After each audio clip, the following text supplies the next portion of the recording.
In 1930, the Liberals came back into power in the country through the newly elected Liberal president Enrique Olaya Herrera.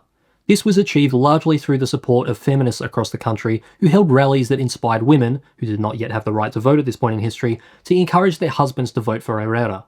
To the support of his feminist backers, Herrera made Colombia home to the International Feminine Congress for that year, through which he would pass a reform that would allow women to be the legal owners of any income they earn or money that they already possessed once married. Considering that women had historically been treated as dependents with no financial autonomy, this was a huge breakthrough and laid the groundwork for broader feminist movements in the following decades.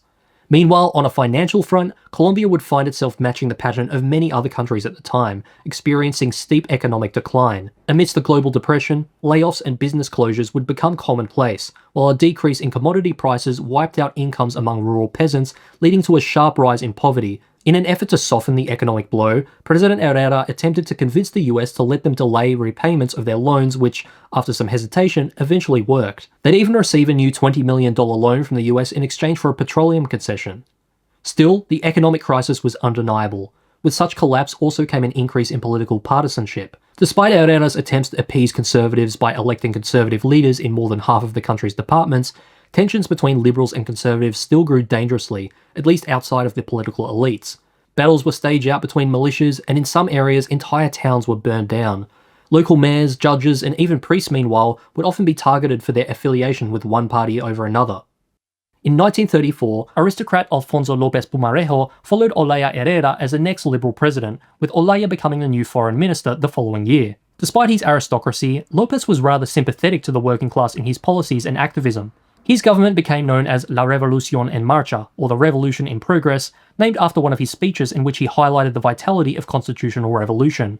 In general, his government could be described as an expansion of the state's involvement in social and economic reform, transitioning to a more interventionist state that actively sought to address inequalities in these areas. Reforms included the 1936 Law of Land, which allowed unused lands to be redistributed to peasants, along with the comprehensive modernization of public education, which included autonomizing Colombia's national university and consolidating its various facilities into a single Bogotá campus. Notably, his administration also encouraged a secular vision of governance, challenging the church's traditional hold over education and civic life. Whilst controversial among conservative sectors, progressives would hail these reforms as necessary steps towards a modernized society.